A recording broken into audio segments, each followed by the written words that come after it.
6 counties, 13 parks, 44 watersheds, and 1 day of fun. On this episode, find out how you can get some exercise while keeping the Kansas City area clean.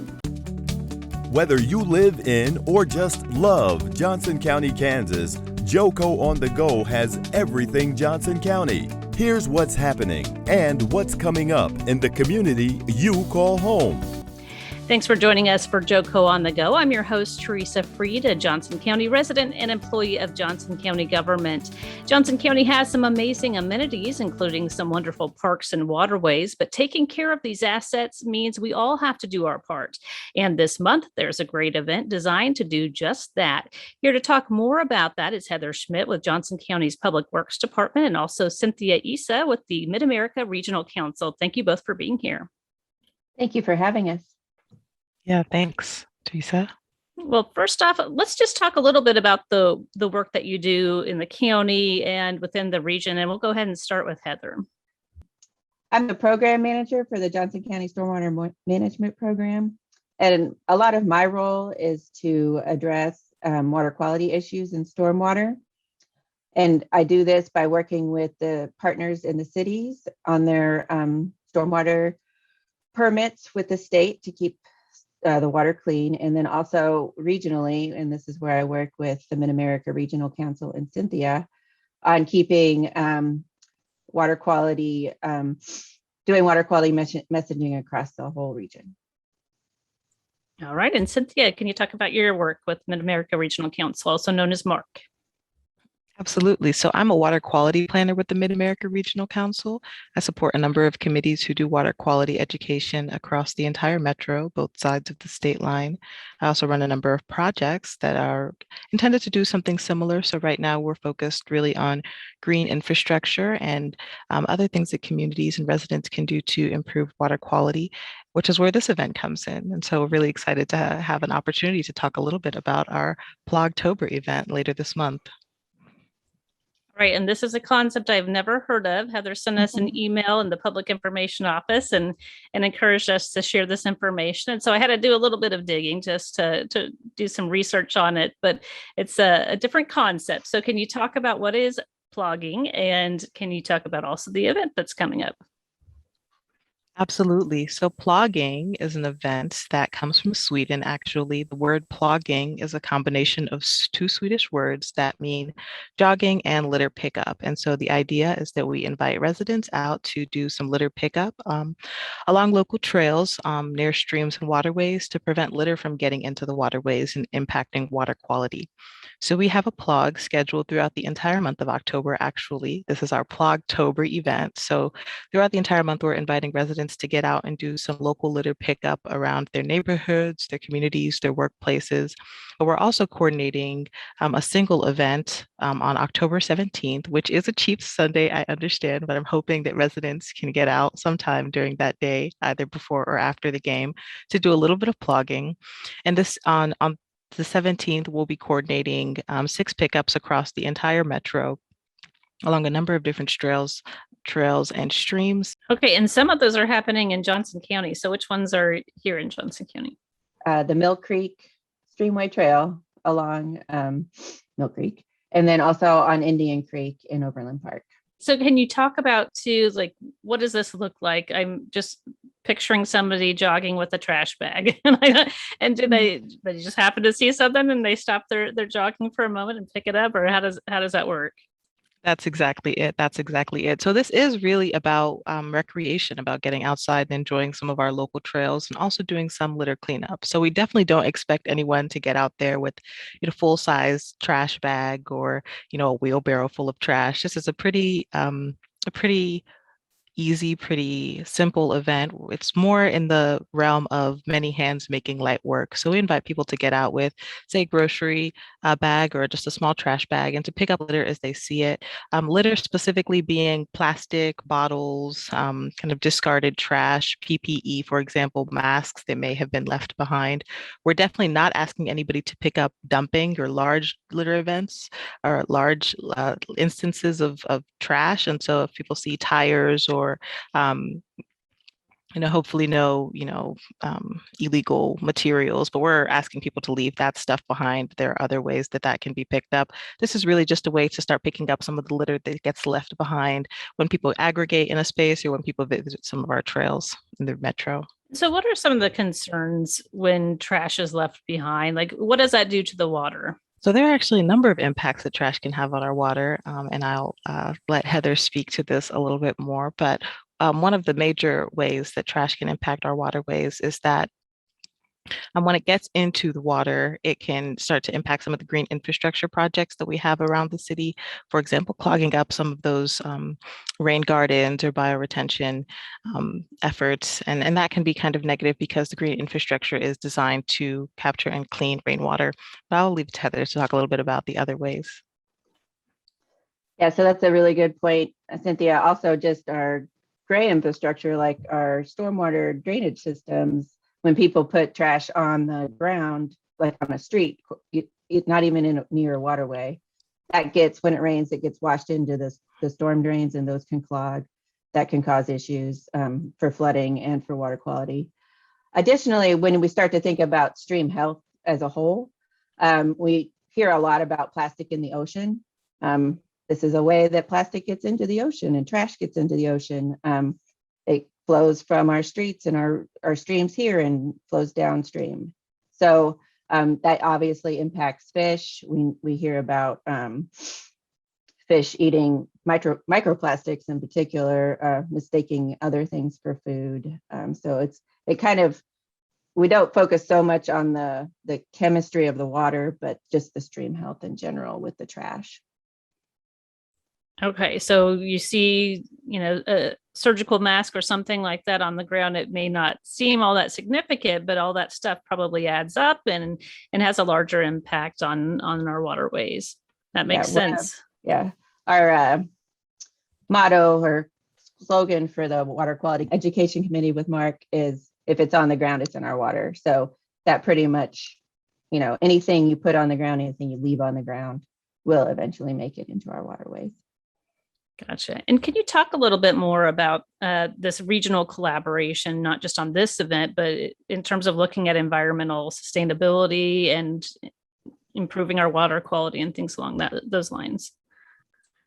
Absolutely. So with the Mid-America Regional Council, we try to keep a regional focus on a lot of the work we do.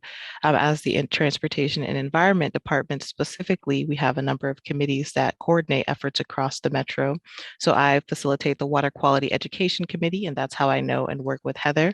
And we have a number of activities throughout the year that helps to promote water quality improvements. We do stormwater education for residents, and are trying to build out some support for local contractors and residents who are more interested in green infrastructure. We know that the impacts one community has on the local water quality are felt in other parts of our community. And so taking this regional approach really allows us to have a more holistic view and holistic impact on improving our water quality, and really allows us all to get involved in being proactive and doing work together that improves the quality of health and the quality of life of all of our communities across the metro.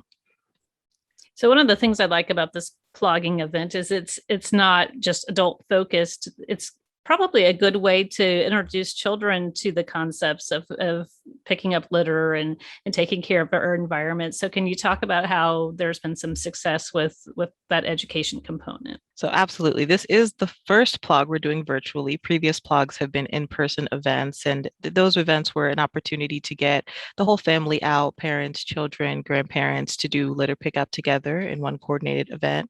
We know that with COVID-19, the plans have changed, and so this year we will be holding a virtual Plog. And so this is a family-friendly event. We're asking anyone to get out there and to bring your children along, to bring your elders along, and to really get the entire community involved. This is a pretty low key event, like I said. And so really it's more about enjoying the trails and just doing some pretty simple cleanup as we go.